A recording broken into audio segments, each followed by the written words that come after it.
ಜನ ಸಾವಿರ ಮಾತಾಡ್ತತಿ, ಮಾತಾಡೋದ್ರ ಬಗ್ಗೆ ತಲೆ ಕೆಡಿಸ್ಕೋಬಾರ್ದು. ನೋಡ್ರಿ ಹೇಳ್ತಾರ ಒಂದ್ ಕಡೆ ಶರಣರು, ಉಂಡರೆ ಭೂತನೆಂಬರು, ಉಣದಿದ್ದರೆ ಚಕೋರನೆಂಬರು, ಮಾತನಾಡಿದರೆ ಪಾಪಕರ್ಮಿ ಎಂಬರು, ಮಾತನಾಡದಿದ್ದರೆ ಮೂಗನೆಂಬರು, ಮಲಗಿದರೆ ಜಡದೇಹಿ ಎಂಬರು, ಮಲಗದಿದ್ದರೆ ಚೋರನೆಂಬರು, ಅಡವಿಯೊಳಗಿದ್ದರೆ ಮರ್ಕಟನೆಂಬರು, ಮನೆಯೊಳಗಿದ್ದರೆ ಸಂಸಾರಿ ಎಂಬರು. ನೀವ್ ಎಲ್ಲಿದ್ರು ಅನ್ನತಾರ.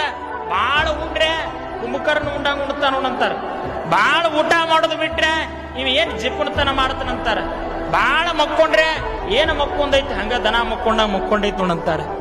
ಅದ ಮಕ್ಕೊಳ್ಳಾರ್ದ ಹಂಗ ಇದ್ರ ಬಹುಶಃ ಇವ ಎಲ್ಲರ ಕಳತನ ಮಾಡಕ್ ಕೊಟ್ಟಾನದನಂತ ನಂಬ್ಕೋತಾರ. ಬಾಳ ನೀವು ಮನ್ಯಾಗ ಇದ್ರ ಏನಂತಾರ ನಿಮ್ಗೆ ಏನು ಸಂಸಾರ ಹತ್ತೈತು ಅಂತಾರ. ಅದ ನೀವು ಹೊಲದಾಗಿದ್ದಂದ್ರ ಇವ ಒಬ್ಬನ ನೋಡು ಜಗತ್ತಿನಾಗ ಇಲ್ಲಾರ್ದವ್ ಮಂಗ್ಯಾಗ ನೋಡು ಅಡವ್ಯಾಗಿದ್ದಂತಾರ. ನೀವು ಬೇಕಾದ ಮಾಡ್ರಿ.